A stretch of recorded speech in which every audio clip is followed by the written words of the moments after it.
moving forward. Tonight, Governor John Carney delivers his final State of the State address. Plus, a former community center health and wellness director pleads guilty in a financial fraud investigation. And the Delaware Department of Justice unveils the top 10 scams during National Consumer Protection Week. What to look out for. Those stories and much more coming up tonight on DETV News.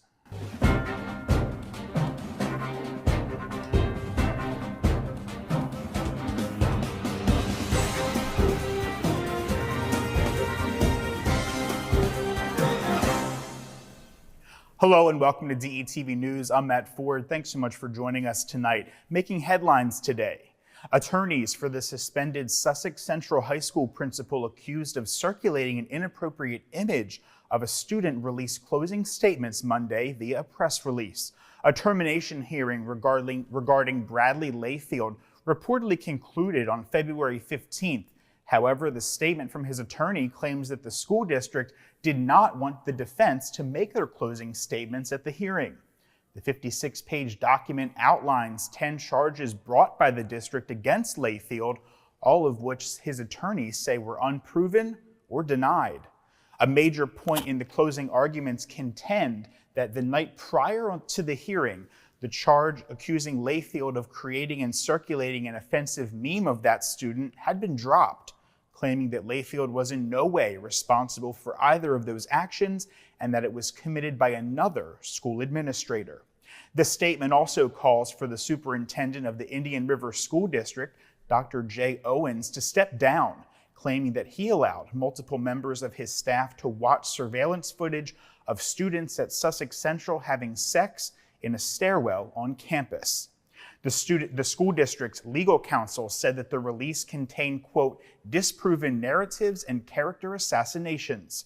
The district says that Layfield did not testify or call any live witnesses under oath during the hearing on the 15th. This case is ending where it began, the district statement reads, saying with Dr. Layfield repeating narratives that are unsworn and unsupported, end quote. A decision on how the case will be moved forward could come next week. If it is moved forward, the school board will have to make a vote concerning this case. And turning to other news, Governor John Carney delivered his last State of the State address in Dover earlier today, thanking many in the state government and listing accomplishments made during his tenure.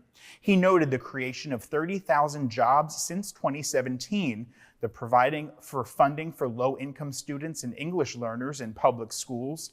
Teachers have received a big raise, he said, and Delaware has undergone the largest infrastructure plan in state history. A $400 million budget deficit was turned into a $400 million in reserves. Wilmington has undergone an economic resurgence with state assistance and paid leave being instituted for Delaware families. Crime was reduced, affordable housing units are on the rise, and the state passed sweeping climate change legislation. Assault weapons have been banned in the first state and gun safety measures enacted.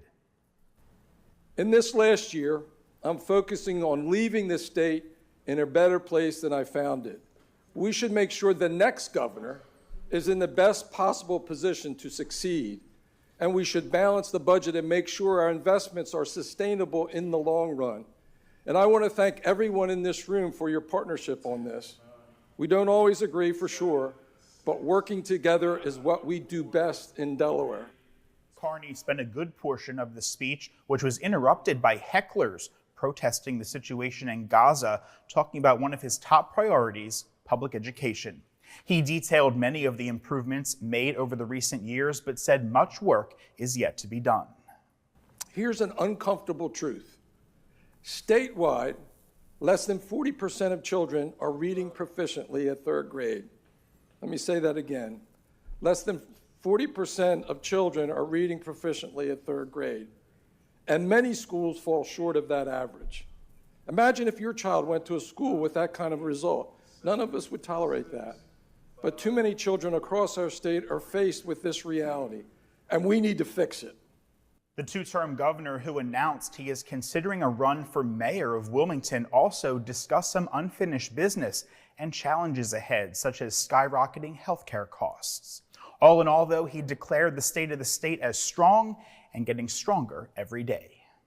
And switching gears now, the victim of a deadly crash down in Georgetown has now been identified. State police say 34-year-old Maria Nees Chalel was killed in last week's accident in the area of Bullpine and Shortley Roads when the car she was driving failed to stop and pulled into the path of a container truck. Her front seat passenger, a 29-year-old woman from Georgetown, was airlifted to a hospital in critical condition. The 59-year-old Millsboro man who was driving the container truck was taken to the hospital with non-life-threatening injuries. And a man is charged with robbing the Little Caesars pizza shop just off Maryland Avenue in Wilmington Sunday. Police said the man was making a purchase when he went around the counter, indicating that he was armed, stole money from the register, and ran. An investigation led to the man's identity. According to police, Laquang Bungie was picked up in Wilmington. After arraignment, Bungie was being held on $66,000 cash bail. The investigation into the incident is continuing. Detectives are asking that anyone who may have witnessed the crime or may have surveillance video or cell phone video is asked to call either number there seen on your screen. And a former Camp Rehoboth employee, Salvatore Seeley, has pleaded guilty to felony theft following a state investigation. Seeley, who served as the organization's health and wellness director for over 20 years, departed in 2021. The investigation began after financial irregularities were discovered, leading to Seeley's plea agreement with the Delaware Department of Justice. He has agreed to pay more than $176,000 in restitution to Camp Rehoboth and faces a recommended 2-year prison sentence at his sentencing hearing on April 5th. The organization has updated its financial control policies in response to this incident. And of the many ways thieves try to separate unsuspecting consumers from their cash, imposter scams topped the list of Delaware in 2023. That, according to the Delaware Department of Justice, which has just announced events and educational material in recognition of National Consumer Protection Week. National Consumer Protection Week runs March 3rd through March 9th. To kick off the week, the DOJ has released a list of Delaware's top 10 scams for 2023 and says the department will be sharing further educational materials online throughout the week. In 2023, the most prominent scams here in the first state were imposter scams, with the DOJ reporting over 2,000 instances of them. Imposter scams involve a person to be pretending someone that you can trust to convince you to send them money. Other common scams here in Delaware were online shopping and negative review scams, auto-related scams, and prizes, sweepstakes, and lottery scams. For more on the top 10 scams in 2023 in Delaware and a full library of National Consumer Week educational videos, you can visit the Delaware Department of Justice's website at attorneygeneral.delaware.gov. And 2 incumbents will return to the Middletown Town Council following a 4-way vote for 3 positions on Monday. Craig Sherman was the top vote getter with 383 votes, and incumbent Bruce Orr received 327 votes. Both won their second term on the 7-member council for another 2-year term. They'll be joined by David Thomas, who finished second in the runoff with 369 votes. And as Delaware gets ready for a legalized recreational marijuana industry, proposed rules are coming out. Informal draft regulations regarding the tracking of marijuana, health standards, packaging, and labeling requirements, as well as advertising, have been released by the Office of the Marijuana Commissioner for informal comment. According to the Marijuana Commissioner, Robert Koop, proposed rules are coming out in sections to gain feedback that could be helpful. The period for informational comment is open until March 29th. Comments can be made at omc.delaware.gov. Recreational use of marijuana became legal last year when Governor John Carney allowed legislation to become law without his signature after it passed the General Assembly. The measure also established the Office of the Marijuana Commissioner for the development of regulations that cover the industry, licensing, and safety. And the Blood Bank of Delmarva has bestowed its first ever Dr. Charles Drew Lifesaver Award to Middletown resident William Garrett. Garrett and his brothers in the Omega Psi Phi fraternity are in the third year of organizing a blood drive within the African American community. According to the Blood Bank of Delmarva, there are more than 40 blood systems beyond the commonly known A, B, and O types, and hundreds of unique blood antigens for sickle cell, and that the blood donated by the fraternity members had an instant impact. The blood bank was able to identify 22 donors who were matches for sickle cell patients. Garrett said that he was humbled to accept the award on behalf of his Omega Psi Phi brothers. The award is named for Dr. Charles Drew, an African-American surgeon and medical researcher during the 1940s. He is considered to be the father of the blood bank. And Amtrak is adding more trips on its popular Northeast Corridor route. Last year saw a 29% increase in riders between New York City and Boston. In response, Amtrak has added additional weekday round trips between Washington, D.C. and Penn Station. It's also offering more weekend travel options between Philadelphia and Boston. Changes will result in a 20% increase in service along the corridor, adding an additional capacity of more than 1 million seats to the route. And Delmar is working to put up banners that would hang on light poles to pay tribute to military veterans or hometown heroes.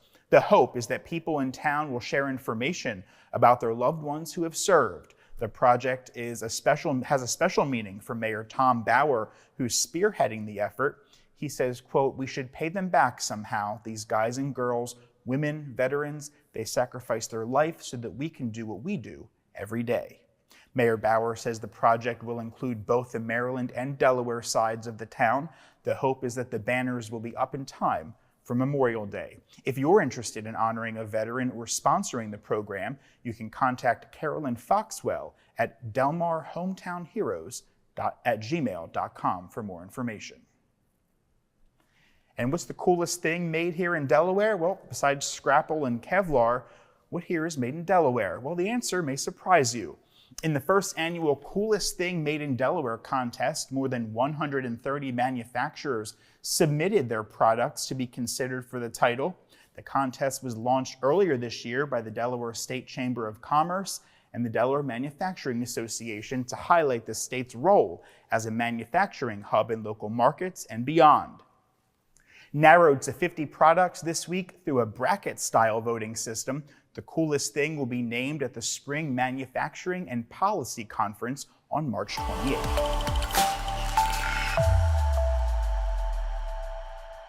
The Delaware Senate is calling for a task force that will look into school discipline and student behavior. Senate Majority Leader Brian Townsend, a Glasgow Democrat, introduced a resolution Tuesday that would create the Student Behavior and School Climate Task Force, tasked with looking at the causes and impact of student behavior issues on the student and their classmates.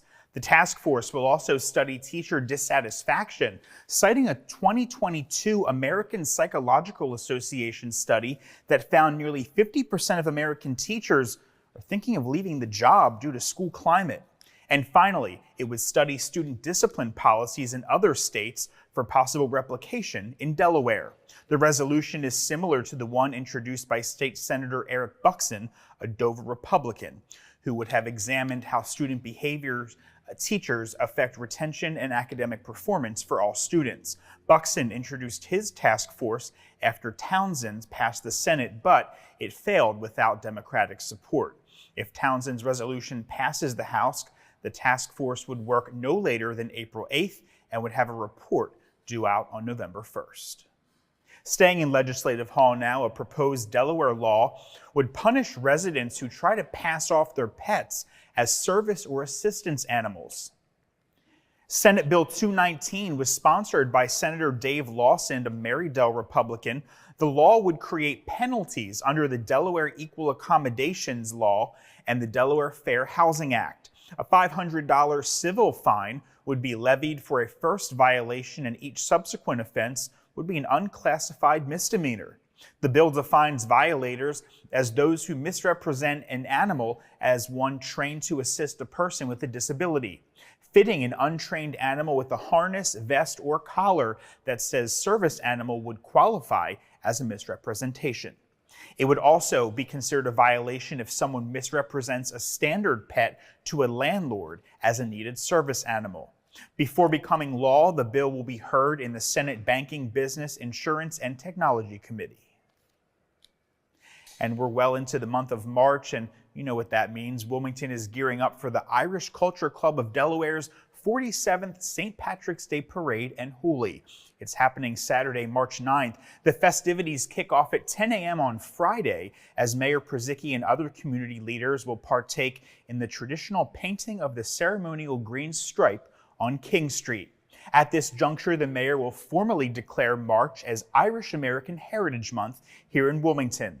The main event commences at noon on Saturday from 4th and King Streets. A colorful spectacle featuring floats, marching bands, dancers, and more will wind its way up past King Street, passing the parade grandstand at Rodney Square, before concluding near 14th Street, where the post-parade hoolie will be held. The parade is slated to last approximately an hour and a half, with the hoolie festivities concluding by 4 p.m.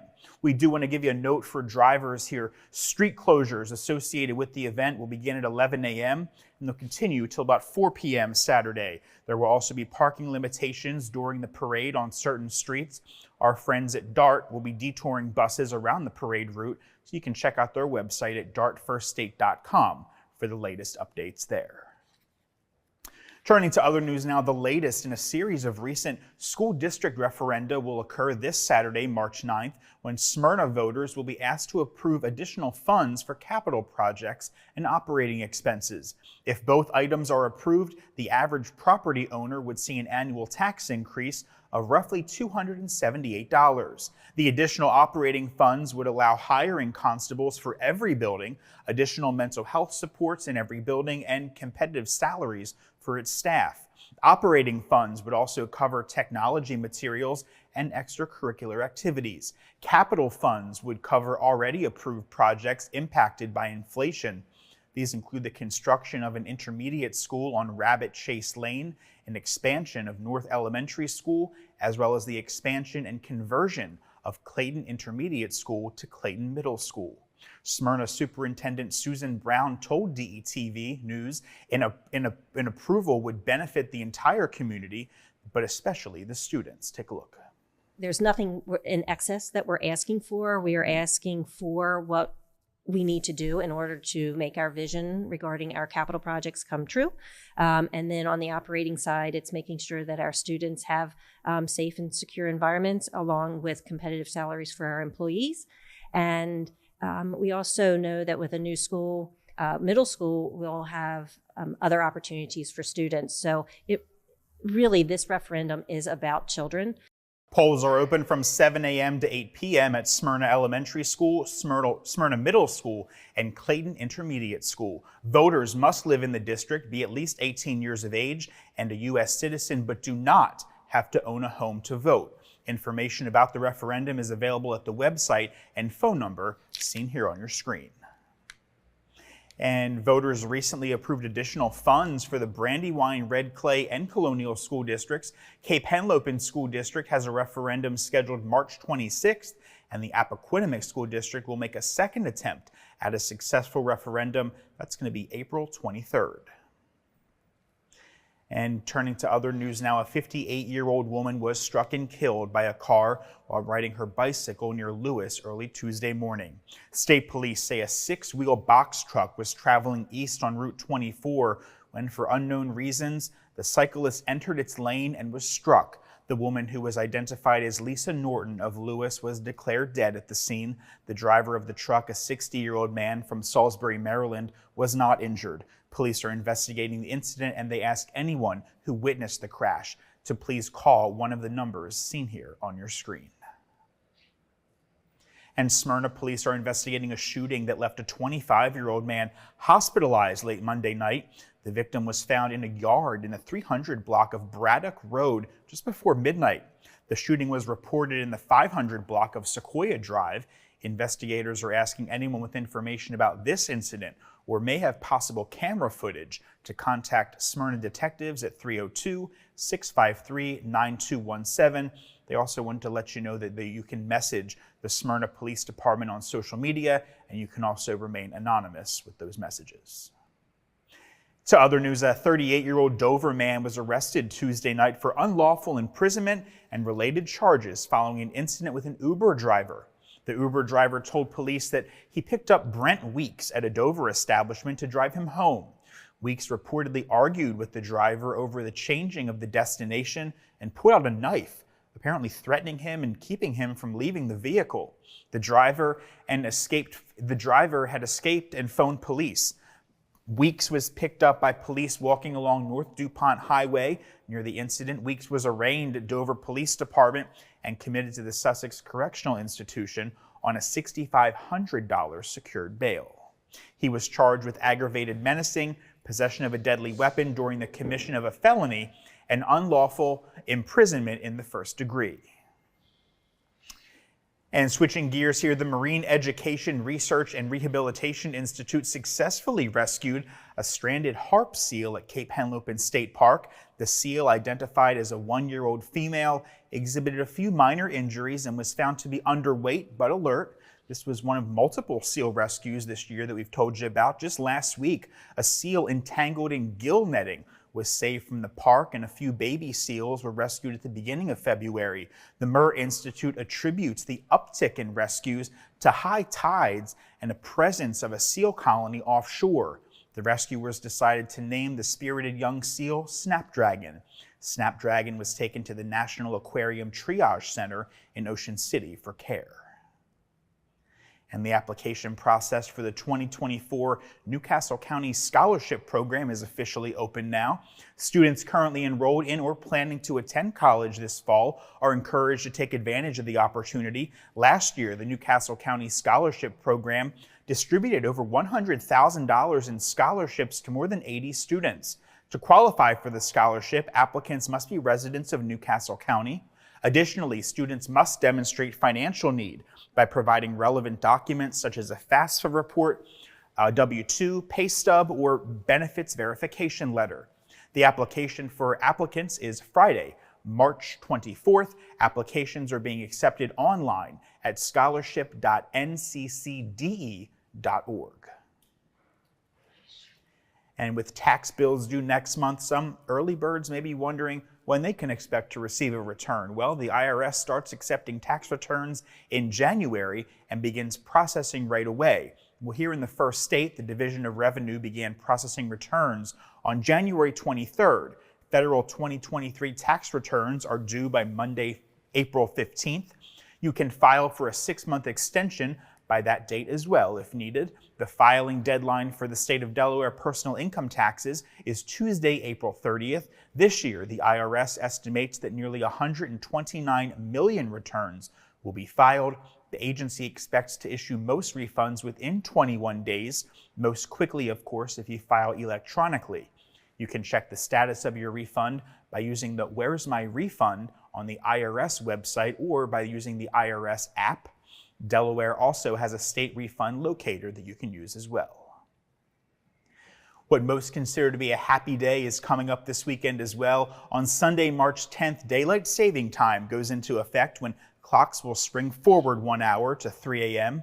Once the shorthand hits 2 a.m., that extra hour of daylight remains in effect up until Sunday, November 3rd, when clocks are scheduled to fall back to 1 a.m. Now, the idea of moving the clocks is one of economics, with proponents saying brighter afternoons and evenings stimulate the economy.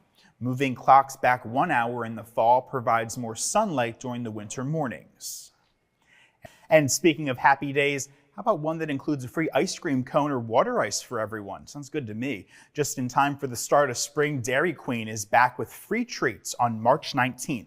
The nationwide giveaway is 1 day only and includes a free small vanilla cone. Customers are limited to 1 free cone while supplies last and is not valid on mobile or delivery orders. Also on the 19th, Rita's Italian Ice and Custard gives away a free Italian ice in the flavor of your choice. This is the 32nd anniversary of the spring celebration there, and all 20 Delaware locations are participating. So mark those calendars. That's going to do it for tonight's edition of DETV News. Be sure to follow us across your favorite social media platforms. And for a look at what's happening all around our great state of Delaware, head to our website. That's detvch.com. With tonight's news, I'm Matt Ford. I'll see you again here next week.